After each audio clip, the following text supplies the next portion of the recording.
변기 신호 이상으로 오는 부정맥인데요. 이런 경우에는 맥박을 확인하라라고 나왔습니다. 일단 부정맥이 구체적으로 어떤 질환이에요? 부정맥이 어떤 질환이냐면 그 부정맥에 있는 그 맥자는 맥박의 맥자를 이야기를 합니다. 맥을 짚다 할 때. 그다음에 이제 부정이라는 거는 그게 정확하지 않다는 거죠. 불규칙하다. 그러니까 네. 맥박이 불규칙한 걸 이제 부정맥이라고 이야기를 하고요. 혹시 준비된 그 화면 있으면 네, 준비되어 있어요. 이게 나오네요. 저기 보시면 이제 정상부터 그 여러 가지 부정맥 질환을 이렇게 보여드리고 있는데 제일 위에 게 이제 정상 맥박입니다. 거기 보시면은 이 파형이 이제 규칙적으로 나오는 그런 패턴이고 두 번째는 이제 심장이 이렇게 좀 멎는 그런 패턴이고 세 번째는 이제 빈맥성 부정맥이라고 자주 뛰네요. 네, 자주 뜁니다. 네 번째는 좀 불규칙하게 이렇게 나오는 그러네요. 거. 그리고 제일 마지막으로는 정말 완전히 불규칙하게 나오는 거. 네. 그래서 저희가 보통 60에서 100회 사이에 맥박이 뛰면은 정상 맥박이라고 하고 네. 그렇지 않은 경우에는 이제 다 부정맥에 속한다고 생각하시면 될 것 같습니다. 근데 이제 심장이라고 하는 게 내가 빨리 뛰란다고 빨리 뛰고 천천히 뛰란다고 천천히 뛰고 이렇게 조절할 수 있는 문제가 아닌데 왜 갑자기 이렇게 불규칙하게 되는 걸까요, 교수님? 예, 혹시 그 준비된 화면이 있으면 네. 보면서 설명을 드리겠습니다. 네, 준비가 돼 있어요. 심장에서 그 이렇게 맥박을 만드는 이제 그 순서를 생각을 하면은 지금 왼쪽에 보시면 그 정상적인 심장이라고 돼 있는데 심장 위쪽에서 이제 맥박이 생성이 됩니다. 그게 동방결절이라는 부위인데 거기서 이제 나오는 전기 신호가 이렇게 쭉 퍼지면서 심방을 다 퍼지고 나서 그다음에 이제 밑으로 내려가서 심실을 이렇게 자극을 주는 패턴입니다. 근데 이제 부정맥은 저 과정의 어느 단계에서 이제 문제가 생기는 겁니다. 저희가 이제 서맥, 누린 부정맥, 분당 60회 미만의 부정맥인 경우에는 전기 자극을 만드는 동방결절이 어떤 이유 때문에 노화나 섬유화로 늦어지는 경우 그때가 이제 원인이라고 할 수 있고 오른쪽에 보여주시는 저 소용돌이 치는 저런 그림들은 네, 이제 동글동글한 거 심방세동의 저거예요? 그림인데 저거는 이제 노화 때문에 근육들이 이렇게 흉터가 생긴다고 생각하셔야 될 것 같습니다. 저희가 이제 환자한테 제일 쉽게 이야기하는 게 나이 드신 분들이 이제 얼굴 보면 이렇게 주름이 지고 이제 피부가 주름이 지지 않습니까? 그런 식으로 심장 안에도 이제 주름이 진다고 생각하시면 될 것 같습니다. 그래서 전기 흐름이 이게 소용돌이를 치는 거죠. 예. 그래서 이제 빨라진다. 근데요, 네. 신부전 같은 경우에는 근육이 안 짜져서 문제가 생기는 거잖아요. 그런데 사실 부정맥 같은 경우에는 심장이 잘 뛰고 있단 말이죠.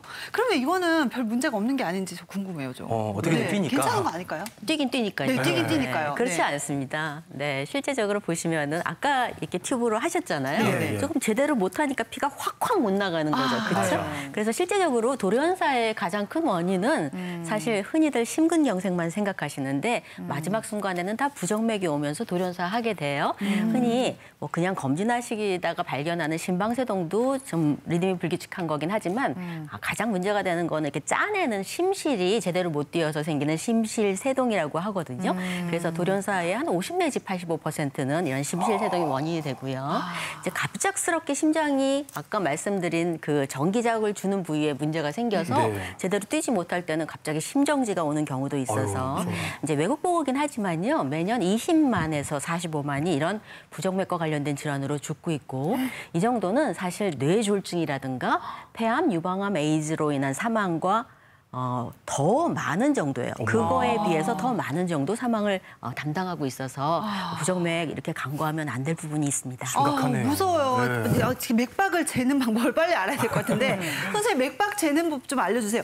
어떻게 이렇게 허준처럼 이렇게 돼가지고 눈 감고 이러고 있으면 되는 건가요? 네네, 손목에다 대면 비슷하게 하신 거 맞습니다. 그래요? 근데 이제 보시면은 이 손목에서 이 엄지 쪽에 이쪽에 가까운데 이렇게 자세히 짚어보시면은 이제 이렇게 뛰는 게 동맥이 만져집니다. 그쵸. 요골 동맥이라고 저희가 보통 이야기를 하는데 그래서 이제 맥박을 재기 전에는 이렇게 이제 만지면서 또 시계도 같이 보셔야 됩니다. 그래서 시계를 보시면서 1분에 몇 개 뛰는지도 확인하셔야 되고 또 이게 맥박의 규칙성이 있는지도 확인을 하셔야 됩니다. 아까 말씀드린 조기수축 같은 경우 이렇게 재다 보면 중간에 투툭하게 느끼게 되고요. 심방세동은 두두두두두두 이렇게 느끼게 되고 또 이제 심장이 멎는 경우에 이렇게 뛰다가 쭉 멎는 느낌이 있습니다. 그래서 자세하게 맥박을 이렇게 짚어보면은 많은 병들을 또 알 수도 있습니다. 그럼 이거를 이제 혼자서 집에서 재보고 뭔가 좀 불규칙하다 하면 좀 병원에 가서 진단을 받아봐야겠어요, 그죠? 맞습니다. 그렇죠. 이렇게 이제 불규칙하게 뛰는 것을 일반적으로 부정맥이라고 부르는데 어떻게 불규칙한가 그 패턴에 의해서 이름도 다 달라진다고 합니다. 구체적으로 살펴볼게요. 일단 일반적으로 그냥 불규칙하게 뛴다면 뇌졸중을 부르는 심방세동이라고요, 심방세동? 정 교수님. 네, 그래서 심방세동에 대해서 좀 말씀을 드리겠습니다. 예. 이게 정말 중요한 부정맥인데 그 중요한 이유가 뭐냐면은 한 80세 이상의 인구는 10명 중에 1명 정도 병이 있을 정도로 흔하고 말 그대로 이게 심방세동이라는 게 심실에 이제 심방하고 심실인데 심방이 이렇게 부르르 이렇게 떠는 겁니다. 이렇게. 그래서 이제 항문으로 이렇게 가늘게 움직인다. 또 피브릴레이션이라는 그런 의미고요. 그다음에 이제 대부분의 뇌졸중에서 아주 치명적인 원인이 되는 그 뇌졸중의 원인입니다. 보통 저희가 그래요? 3분의 1 이상은 이것 때문에 생긴다고 하는데 네. 그 이유가 뭐냐면 이렇게 심방이 이렇게 부르르 떨면서 피가 제대로 못 들어가지고 이게 와류가 되면서 이게 혈전이 생깁니다. 혈전이요? 근데 혈전이 큰 혈전이 생기는 거죠. 우리가 동맥경화 때 생기는 부정맥은 저기 이제 그림 동영상에서도 나오네요. 보이시는데 심방이 저렇게 막 부르르 떨면서 이게 피떡이 모여서 이렇게 혈전이 혈전이 생기게 생겼어요. 됩니다. 그 혈전이 이제 어느 순간에 이제 심실을 통해서 또 밖으로 나가는 대동맥을 거예요? 통해서 타고 뇌혈관으로 올라가는구나. 올라가서 이제 뇌혈관을 막게 되는 거죠. 아유, 큰일 나는구나. 저희가 일반적으로 이제 동맥경화 때 보는 그 뇌졸중은 사이즈가 작습니다. 그리고 회복되는 경우가 많고 그렇지만 이제 심방세동은 훨씬 더 치명적이다 그렇게 말씀드릴 수 있습니다. 치명적인 심방세동이 나왔는데 다음 거는요. 여기서 글자 딱 하나만 다른 거예요. 이것도 부르르 떨리는 건데 돌연사를 부르는 심실세동. 이게 무슨 차이가 있을까요, 교수님? 그 심실세동은 이제 정말 무서운 병인데 말 그대로 이렇게 부르르 떠는 이런 움직임이 그 심실에 있다는 겁니다. 심실은 우리 몸에서 이제 펌프 역할을 해서 피를 뿜어주는 역할을 해야 되는데 보면 이렇게 심실이 이렇게 딱 굳어 있는 겁니다. 이게 뛰는 게 아니고 밖에서 보면은 그냥 부르르 떨고 있는 떨고만 거예요. 그래서 피가 못 흐르고 그래서 이제 돌연사가 되고 이게 뭐 3분, 5분이 지나가게 되면 아주 치명적으로 뇌 손상을 받게 된다 말씀드릴 수가 있습니다. 그래서 이제 이런 경우에는 이런 환자를 발견하면 빨리 119에도 신고하고 그다음에 심폐소생술, 가슴 압박술을 시작을 해야 됩니다. 예. 네. 그렇군요. 그리고 그다음 유형을 한번 넘어가 볼게요. 그다음 유형은요. 맥박이 남보다 천천히 뛴다. 내가 천천히 뛰는데? 심정지를 부르는 서맥. 서맥이 이렇게나 무서운 거였어요, 박 교수님? 네, 그렇습니다. 이제 막상 정상인들의 맥박은 60에서 100회 정도 되거든요. 그래서 60회 아래로 내려가는 경우 중에서 사실 증상이 같이 있어야 저희가 서맥이 문제가 있다고 생각을 해요. 갑자기 쓰러진다던가 기운이 너무 없어서 일상생활을 못한다든가 다양한 증상이 동반되는 경우를 얘기를 하고요. 이제 보통은 퇴행성 변화 때문에 나타나기도 하는데 경우에 따라서는 몸에서 어떤 약물을 썼는데 그게 이제 심장의 맥박과 관련되게 되는 경우도 있고 그래요. 또 저희가 칼륨이 좀 증가하면 부정맥이 생기고 그럴 수도 있거든요. 그래서 그런 경우도 있어서 전해질에 문제가 있었을 때 또 퇴행성 변화 뭐 이런 것들 다양한 이유로 생길 수가 있겠습니다.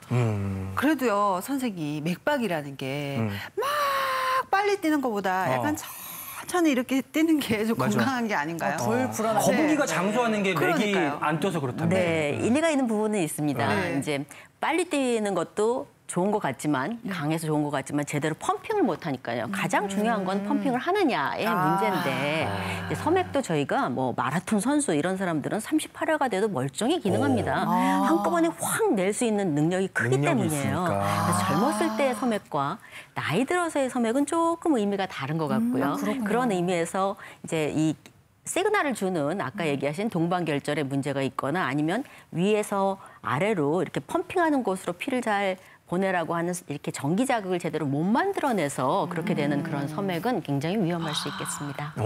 그러면 이렇게 빨리 뛰는 거 반대의 경우는 또 어떨지 살펴볼게요. 천천히 뛰는 거에 반대. 네, 느닷없이 빨리 뛴다. 심실세동의 전 단계인 빈맥. 그러니까 빨리빨리 막 뛰는 거죠, 교수님. 네, 맞습니다. 그래서 이제 빈맥이 심실에서 나오는 빈맥을 저희가 이제 심실 빈맥이라고 합니다.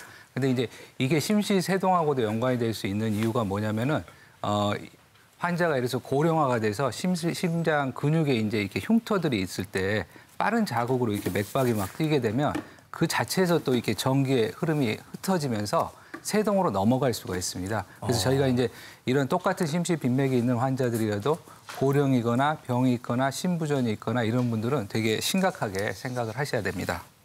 그렇군요. 심장은 뭐 저절로 알아서 뛰는 거야 이렇게만 생각할 게 아닌 것 같아요. 맥도 한번 찬찬히 좀 짚어보셔야